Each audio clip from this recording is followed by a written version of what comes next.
உடையவங்க நேயர்கள் அனைவருக்கும் வணக்கங்க. நம்ம நேயர் ஒருத்தர் மலேசியாவிலேருந்து ஒரு டவுட் ஒன்று கேட்டிருந்தாருங்க. கனகாம்பூர் பூச்செடியில் அதிகமாக பூ பூக்கணும்னா என்ன செய்யணும் அப்படின்னு சொல்லிட்டு கேட்டிருக்காங்க. அந்த கேள்விக்கான பதில் தாங்க இந்த பதிவு. முதல்ல நம்ம கனகாம்பூர் செடி நடணும்னா குறிப்பாக நம்ம அந்த செம்மண் மண்ணில் நம்ம என்ன செய்யணும்னா நடணுங்க.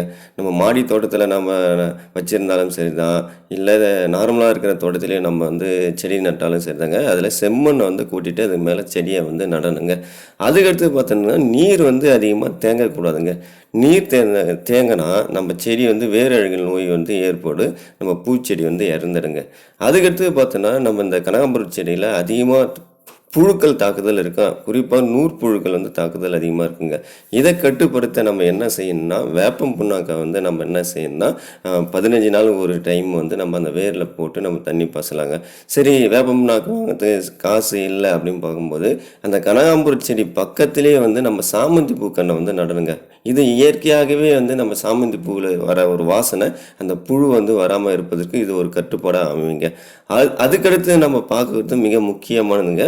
பூ பூப்பதற்கு நாம் பயன்படுத்தக்கூடிய ஒரு திரவம் என்ன பார்த்தோன்னா தேமோர் கரைசலுங்க.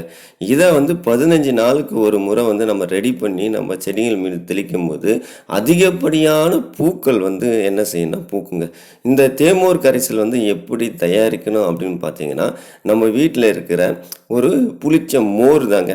அந்த மோர் கொஞ்சம் எடுத்துணும். 1 லிட்டர் நீங்கள் மோர் எடுத்துட்டீங்கன்னா அதுக்கு கூடவே தேங்காய் பாலுங்க. அந்த தேங்காய் பாலை ஒரு 1/2 லிட்டர் எடுத்து ரெண்டையும் சேர்த்து ஒரு குடுவையில் போட்டு காற்று புகாத அளவுக்கு ஒரு 7 நாள் புளிக்க வச்சு அதில் வர திரவத்தை வடிகட்டி நம்ம செடிகள் மீது தெளிக்கும் போது அதிகப்படியான பூக்கள் இந்த கனகாம்பூர் செடியில் நம்ம என்ன செய்யணும்னா பூக்கள் பூக்குங்க.